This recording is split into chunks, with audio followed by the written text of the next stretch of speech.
Uzima can mean healthy.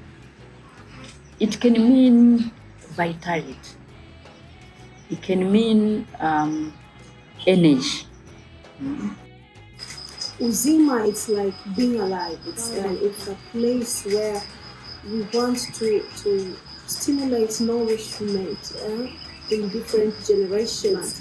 So it's like a relationship between human beings and the plants with the goal of promoting life.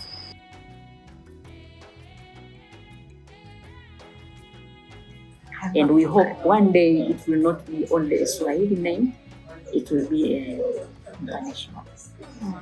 The possibility of different nationalities coming to this garden is like the local global perspective. It's very appealing to me.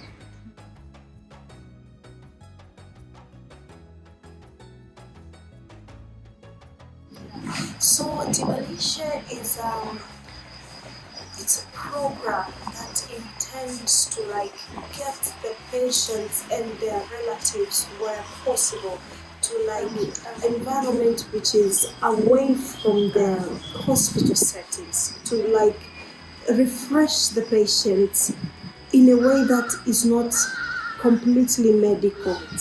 So basically Tibalisha, it is intended to explore what the plants can do to human health.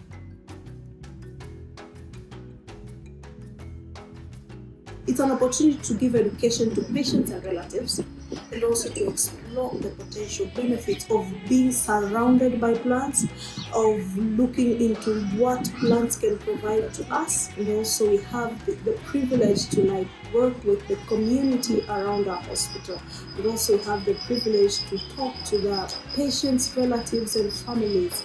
It's just like an opportunity to try to act preventatively to make sure that the families, this community around KCMC, they know about the potential risk associated with improper food intake and all that lifestyle which can lead to non-communicable diseases. We take them, of course, by clinics, and there are different kinds of education that we provide for different clinics. There is more emphasis in certain kinds of food, and sometimes there is more emphasis to reduce the consumption of certain kinds of food depending on the type of clinic that we are dealing with. We have had an experience where we had the seedlings from Kutarasa. At the same time, we had this patient who was very interested in the trainings that we provided during Tibalisha sessions. So the man just walked in while we were having a meeting. It was not a big Tibalisha session, but he just passed by and saw the gate was open. So he came in and he shared a story that I needed Kitarasa because I heard that it has the potential to control blood glucose levels at certain points. So I wanted this banana seedling of Kitarasa, but I was told it is 100,000, which is very expensive.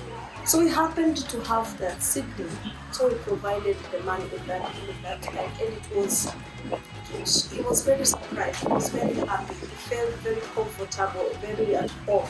So I think it's an indication that it's like the people who are coming to experience Uzima Garden, they find this place like a family. They can always come back and share what they think can be beneficial to them and also to us.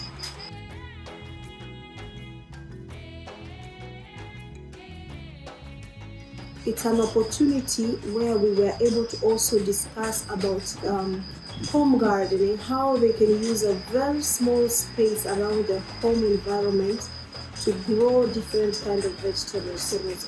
So not only do you provide the education on what they should eat, but also how they can take a little part of the Uzima to their homes.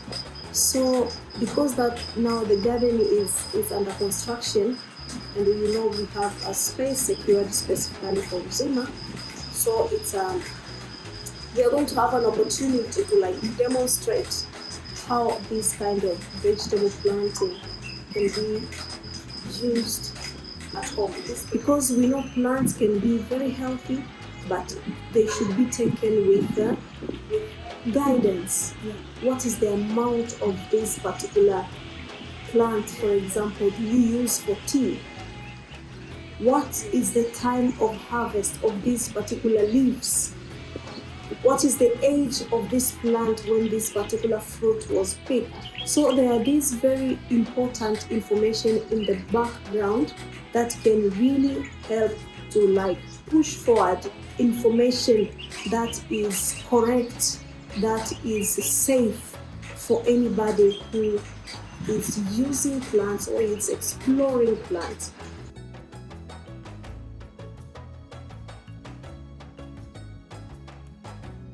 So, as you say, the nurses, they accompany their patients at the tibalisation. Even the nurses were very excited. They have always been very excited when they come around Uzima Garden. So there is this tension around the clinic area. But when we are away from the hospital settings, we are at the Uzima, it's more like a family. It's more like people are able to interact. From the way when they are coming from the hospital to the Uzima Garden, along the way you can see them chatting, and it's already a relaxed and different environment where they can interact and share experiences. So they explore the plants that are available, they learn new things, and then they have like a cup of tea from the plants that they have just seen. So it becomes something very interesting. They just want to ask questions. I would really like to encourage and welcome patients who have not been here to just come and see what difference it can make from when they arrive and when they leave. It's something very different they are going to witness here.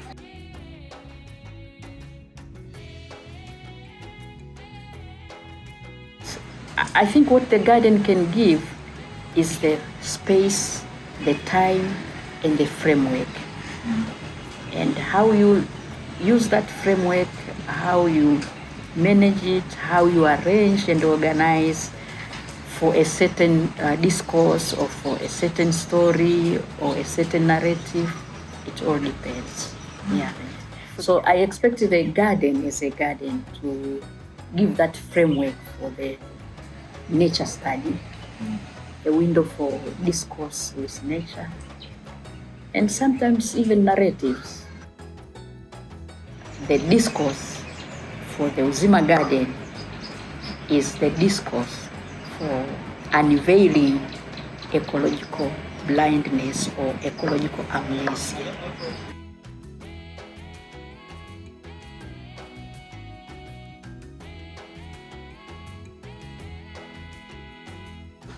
Making sure that you have a plant, no matter how small a garden you have, no matter how small the area, but something you interact with the soil to have something to eat. So I would encourage people to establish a relationship with plants at Uzima, and also once they visit Uzima, they can have something to take away. It can be knowledge, it can be information, it can be a skill, a new skill to take back home. So I would just like to say, karibu sana Uzima Garden.